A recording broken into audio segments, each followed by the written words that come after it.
Hello বন্ধুরা, কৌশিক গাঙ্গুলির নতুন movie এসছে গৃহপ্রবেশ। সেটা দেখলাম, কীরকম লাগলো সেটা নিয়ে কথা বলবো। তো এখানে কৌশিক গাঙ্গুলিকেও আমরা দেখবো অভিনয় করতে।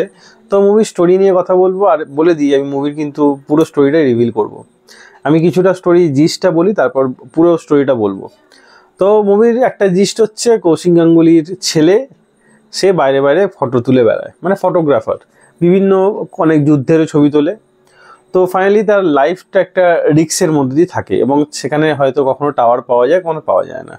তো সেই জন্য কৌশিক গাঙ্গুলির একটা অভ্যাস হয়ে গেছে তার ছেলেকে ছেড়ে থাকার। যদিও কৌশিক গাঙ্গুলি একটা বনেদি বাড়ির মালিক, কিন্তু এবং তার ছেলেরও যথেষ্ট পরিমাণে টাকা পয়সার কোনো অভাব নেই, প্রতিপত্তির কোনো অভাব নেই, কিন্তু তার এই প্রফেশনটাই পছন্দ, সে এটাই ভালোবাসে, বিভিন্ন জায়গায় ঘুরে বেড়াতে, এবং ফটোগ্রাফি তার প্যাশন। ওকে, তো ফাইনালি কৌশিক গাঙ্গুলি ঠিক করে তার একটা বিয়ে দেবে। তো ফাইনালি শুভশ্রীর সঙ্গে তার বিয়ে হয়। কৌশিক গাঙ্গুলির বৌমা হয়ে সে ঘরে আসে। 7 দিনের মাথায় তার ছেলে আবার যায় ফটোগ্রাফি, মানে ফটো তোলার কাজ করতে বাইরে, এবং সে শুভশ্রীকে বলে যায় যে তাকে একটা মেল আইডি দিয়ে যায়, যে যখনই তুমি মেল করবে, আমি যদি যখন টাওয়ারে ফিরবো বা যখন আমার ফোনে টাওয়ার আসবে, তখন মেল চেক করে রিপ্লাই অবশ্যই করব। কিন্তু বহু বছর কেটে যায় সেই 7 দিনের সে চলে যাওয়ার পর, কিন্তু তার ছেলে ঘরে ফেরে না। তার মা, কৌশিক গাঙ্গুলির ওয়াইফ, এখনও আশা নিয়ে আছে যে তার ছেলে ফিরে আসবে। শুভশ্রী আশা নিয়ে আছে যে তার হয়তো হাজব্যান্ড ফিরে আসবে। তো সে 90% আশা ছেড়েই দিয়েছে। কৌশিক গাঙ্গুলি তার ছেলে ফিরে আসবে, রোজ মেল পাঠায় ছেলেকে, কিন্তু ফাইনালি ছেলে আসে না। তো শুভশ্রীকে পুরো বাড়িটা ছেড়ে দিয়েছে কৌশিক গাঙ্গুলি এবং তার ওয়াইফ। তো শুভশ্রী একটা হোমস্টে খোলে। হোমস্টের প্রথম কাস্টমার আসে জিতু কামাল। তো জিতু প্রথম এলেও, আসার পর শুভশ্রী তাকে দেখে, এবং তার বরের যে স্মৃতি তার মধ্যে ছিল, সেই 7 দিনে কাটানো যে স্মৃতি তার মধ্যে ছিল, সেটাই জিতু কামালের মধ্যে সে দেখে। তো তার জিতু কামালকে আস্তে আস্তে ভালো লাগতে শুরু করে। তো এমনকি তারা একসঙ্গে ছাদে ঘুড়ি ওড়ায়, সেটা কৌশিক গাঙ্গুলি দেখে, তার দৃষ্টিকটু লাগে ব্যাপারটা। তো সে শুভশ্রীকে বলে যে এটা ঠিক হচ্ছে না, বা এটা ঠিক নয়, কিন্তু তার মধ্যে সে একটাই কথা বলে, 7 দিন পরে যখন আপনার ছেলে আমাকে ছেড়ে চলে গেছে, সেটা কি ঠিক ছিল? তখন আপনি প্রতিবাদ করেননি কেন? তখন ছেলেকে যেতে দিয়েছেন কেন?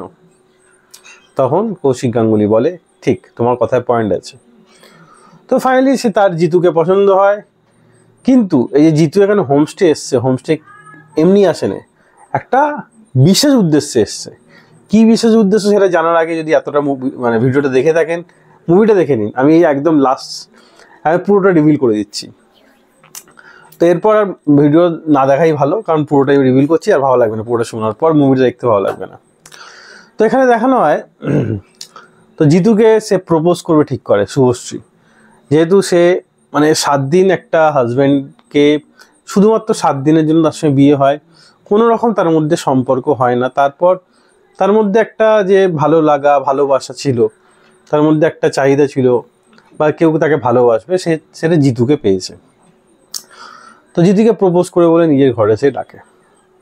ফাইনালি সে প্রপোজ করে জিতুকে, কিন্তু জিতু তাকে উত্তরে যেটা বলে, শুনলে আপনি চমকে যাবেন। জিতু কিন্তু তার হাজব্যান্ডের খবর নিয়ে এসেছিল, সায়নের খবর নিয়ে এসেছিল। তার হাজব্যান্ডের নাম সায়ন ছিল।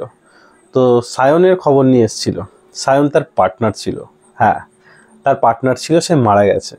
তার অস্থি নিয়ে তার বাবা মাকে খবর দেওয়ার জন্য সে এসেছিল। তার ওয়াইফ ছিল বলে জিতু জানতো না।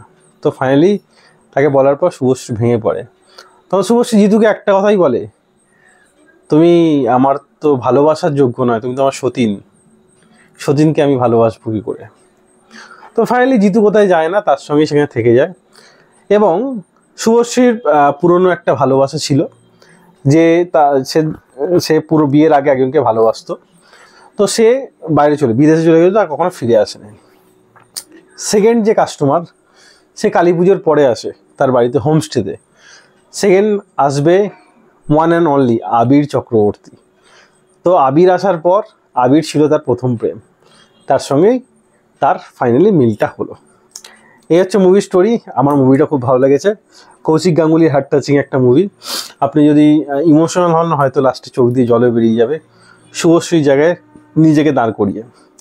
যাই হোক, মুভিটা দেখুন, অবশ্যই ভালো লাগবে। আমি এই মুভিকে দিলাম 4/5 স্টার। তো আজ ভিডিও এতটাই। ভিডিও ভালো হলে একটা লাইক অবশ্যই দেবেন। এরকম আরও ভিডিও পেতে চ্যানেলটা সাবস্ক্রাইব করে পাশে থাকা বেল আইকনটি অবশ্যই বাজিয়ে দেবেন। দেখা হচ্ছে পরের ভিডিওতে। তখন জন্য ভালো থাকুন, সুস্থ থাকুন। ভিডিও দেখার জন্য ধন্যবাদ। বাই।